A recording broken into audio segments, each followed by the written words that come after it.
আজকে evolution of man বা মানব জাতির বিবর্তন, মানুষের বিবর্তন, জৈবিক বিবর্তন, কিভাবে মানুষ পৃথিবীতে বর্তমান অবস্থায় এসছে তা আলোচনা করছি। সিবিসিএস সিলেবাসের এটি সেকেন্ড সেমেস্টারের অন্তর্গত। আমরা জানি মানুষ পৃথিবীর শ্রেষ্ঠ জীব। সারা পৃথিবী আজ মানুষের শাসনে ত্রস্ত, কিন্তু এরকমটা একসময় ছিল না। মানুষ কিভাবে এই অবস্থায় এসেছে তা বুঝতে গেলে আমাদের বিবর্তনবাদ বা থিওরি অফ ইভলিউশন সম্পর্কে বুঝতে হবে, জানতে হবে। পৃথিবীতে জীবকুলের বিবর্তন সবসময় অনুন্নত জীব থেকে উন্নততর জীব সম্প্রদায়ে হয়েছে।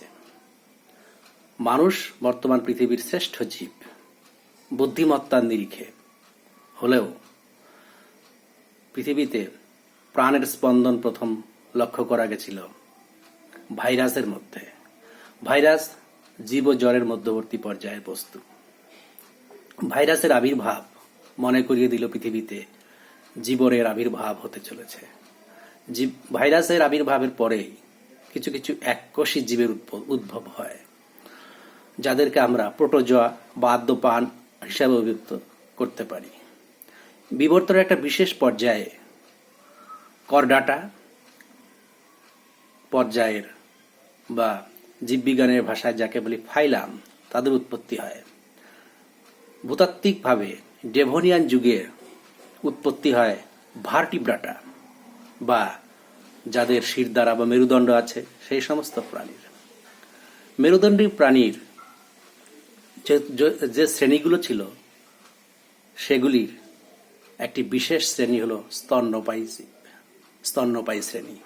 স্তন্যপায়ী শ্রেণীর আবির্ভাবের আগে এই মেরুদণ্ডী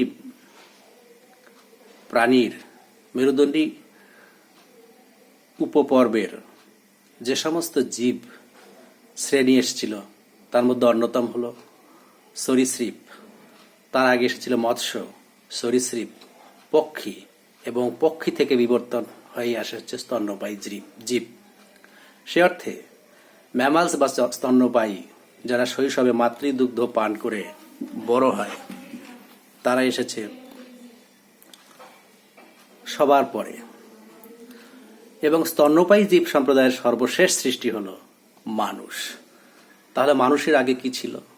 মানুষের আগে আমরা সাধারণ অর্থে বলি বানর, যাকে জীববিজ্ঞানের ভাষায় অ্যাপ বলা হয়।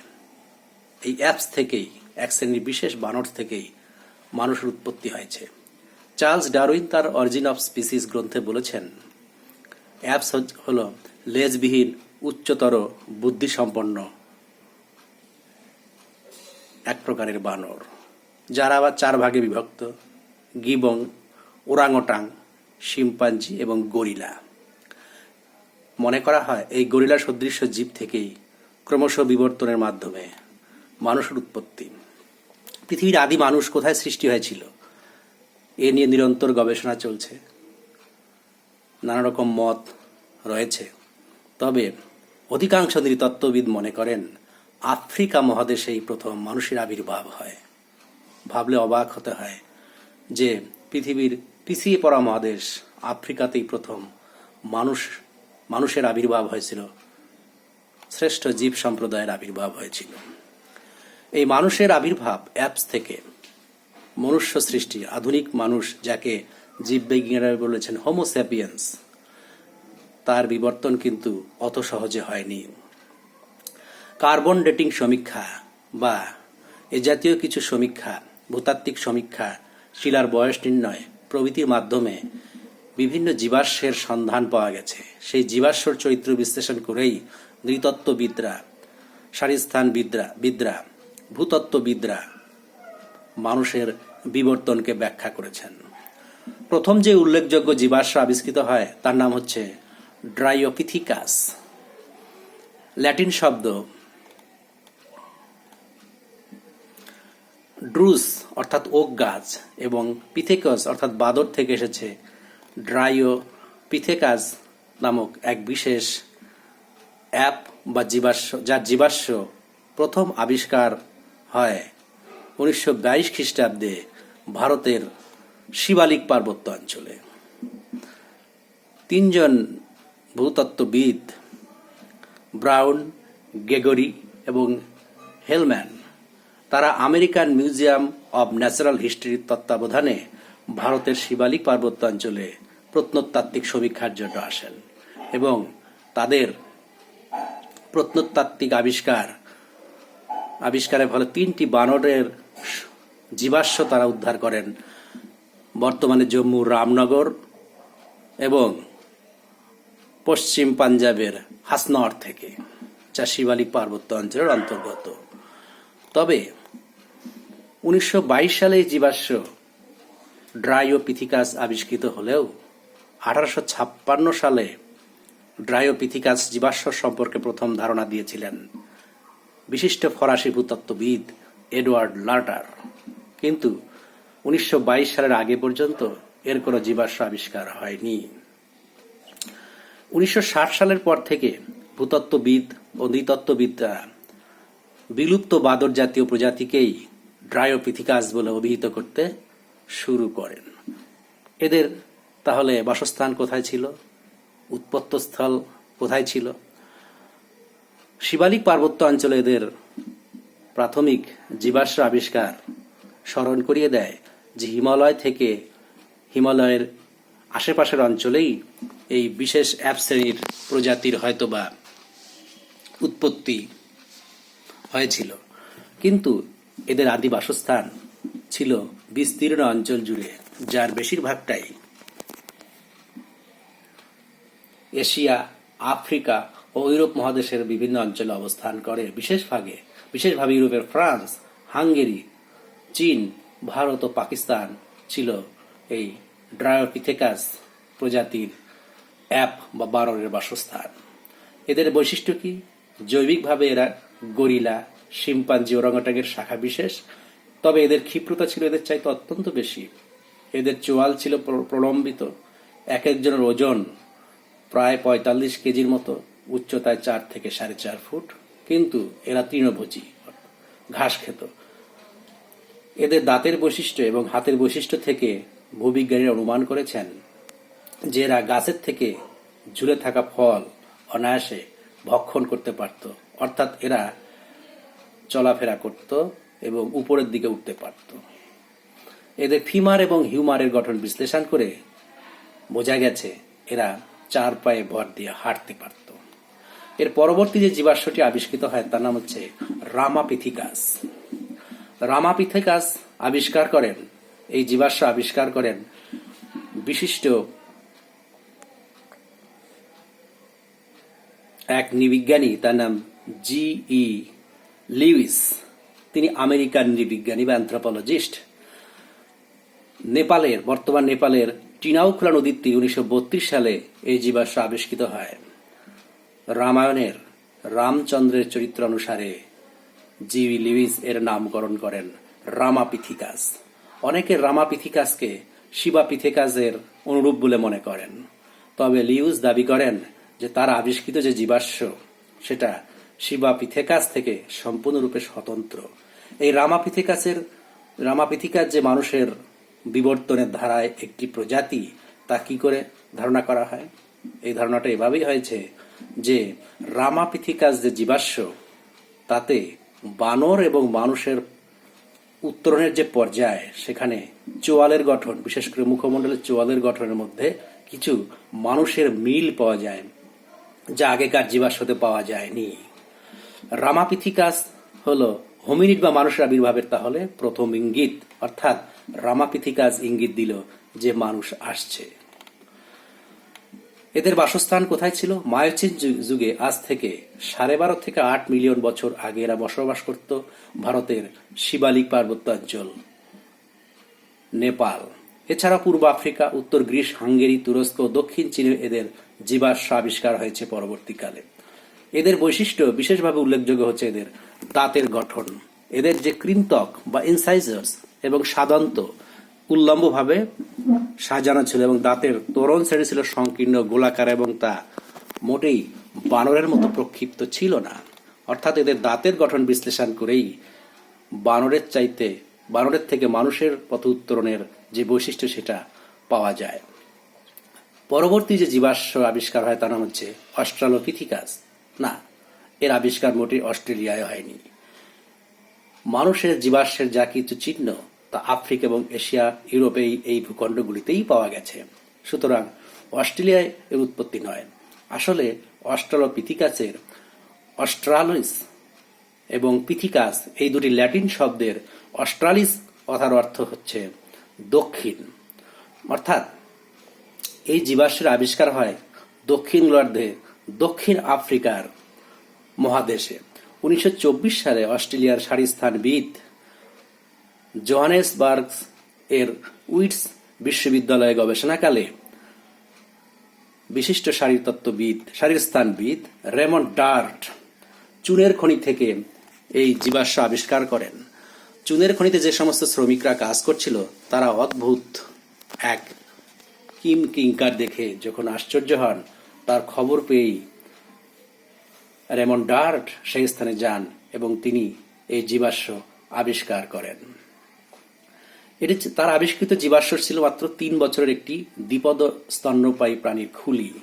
অর্থাৎ অস্ট্রালোপিথিকাস ইঙ্গিত দিল মানুষ 4 পায়ের পরিবর্তে 2 পায়ে আসছে। অর্থাৎ 4 পায়ের বানর থেকে 2 পায়ের একটি জীব আসলো যার নাম হচ্ছে অস্ট্রালোপিথিকাস।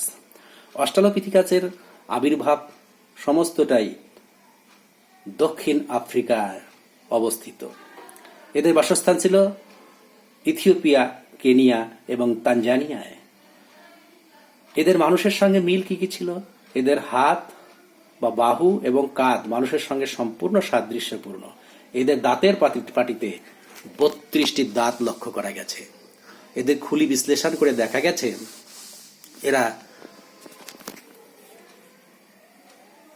এদের যে দাঁত সেগুলো মানুষের মতোই ছোট ছোট ছিল। এরা শাকসবজি, ক্ষুদ্র ক্ষুদ্র প্রাণী পর্যন্ত আহার করতে পারত। অর্থাৎ মাংসাশী বৈশিষ্ট্য আস্তে আস্তে এদের মধ্যে লাভ হতে থাকে। এর পরবর্তী যে প্রজাতি তার নাম হচ্ছে হোমো হ্যাবিলিস। আমরা হোমো অর্থে মানুষকে বুঝিয়ে থাকি, বিজ্ঞানীরা হোমো সেপিয়েন্স নামকরণ করেছেন। হোমো হ্যাবিলিস কথার প্রকৃত অর্থ দক্ষ মানুষ।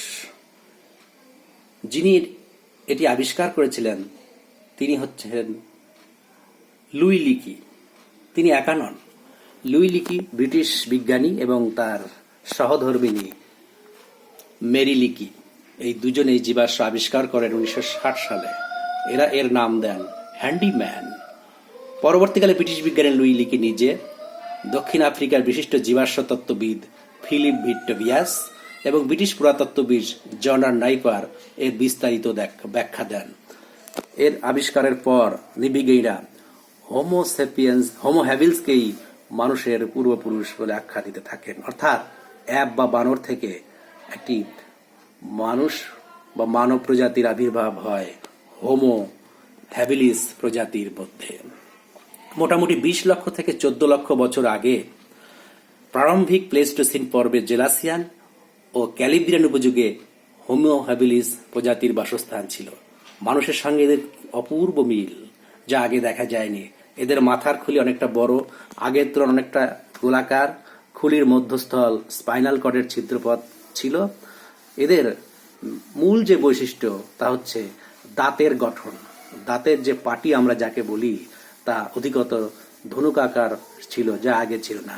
দাঁতগুলি মানুষের মতোই ক্ষুদ্র ক্ষুদ্র এবং সংখ্যায় 32টি। এদের পায়ের গঠন বিশ্লেষণ করে দেখা গেছে যে এরা দ্বিপদ গমনে সক্ষম ছিল। পাগুলি ছোট ছোট ছিল, পায়ের আঙুলগুলি হাড়ের বিন্যাসের তুলনায় বাঁকা, যা আবার কিছুটা বানর সদৃশ। অর্থাৎ বানর থেকেই মানুষ আসছে সেটা প্রমাণ হয় হোমো হ্যাবিলিস প্রজাতির গঠন বৈশিষ্ট্য বিশ্লেষণ করলে। এর পরবর্তী যে প্রাণীটি আসে তার নাম হচ্ছে হোমো ইরেক্টাস। হোমো ইরেক্টাস কথার অর্থ হচ্ছে সোজাভাবে দাঁড়ানো। আমরা ইরেক্ট অর্থে বুঝি রিজু বা সোজা হয়ে দাঁড়ানো।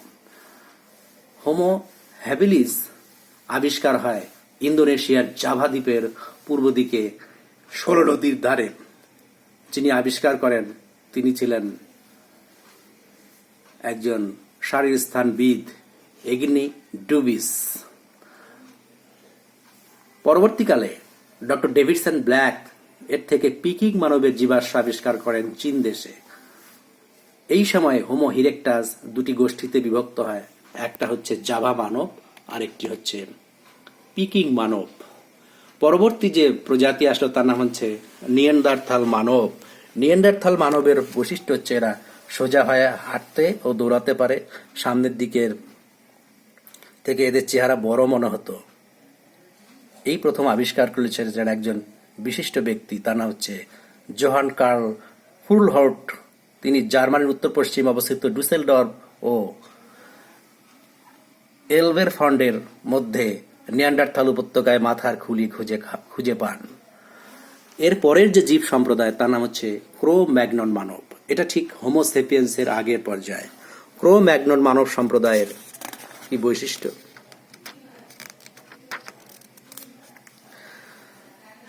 ক্রো ম্যাগনন মানুষ আধুনিক মানুষের পূর্বপুরুষ। বিজ্ঞানীদের মতে ক্রো ম্যাগনন আধুনিক মানুষের খুব কাছাকাছি ছিল। 1868 সালে দক্ষিণ ফ্রান্সের ডরডোজেন অঞ্চলে ক্রো ম্যাগনন রক গ্রামের একটি গুহা থেকে এই জীবাশ্মের দেহাবশেষ আবিষ্কৃত হয়। এই স্থানের নাম অনুসারে মহামানবের নামকরণ করা হয় ক্রো ম্যাগনন মানব। এরপরে আসে আমাদের বহু কাঙ্ক্ষিত আমাদের হোমো স্যাপিয়েন্স। তো সংক্ষেপে এই হচ্ছে মানব সমাজের পৃথিবীতে আগমন। আমরা বিভিন্ন ধর্মীয় কাহিনীতে, উপকথায়, কথকাহিনীতে মানুষের বিবর্তন সম্পর্কে অনেক কিছু শুনেছি, কিন্তু মানুষের বিবর্তনের এই হচ্ছে বৈজ্ঞানিক পর্যায়ে। যেহেতু জীবাশ্মের গঠন বিশ্লেষণ করে এগুলি সম্পর্কে সঠিক ধারণায় উপনীত হওয়া হয়েছে, তাই এগুলো নিয়ে তর্ক রয়েই গেছে। আমরা আশা করছি অদূর ভবিষ্যতে সেই সমস্ত তর্কের অবসান হয়ে আমরা একটি সঠিক হিসাব পাব। তবে যা কিছু এখনো পর্যন্ত মানুষের বিবর্তন সম্পর্কে জানা গেছে সবকিছুই বৈজ্ঞানিক বিশ্লেষণের মাধ্যমেই জানা গেছে। এখানে কোনো কল্পনা বা কল্পবিজ্ঞানের আশ্রয় নেওয়া হয়নি। ধন্যবাদ।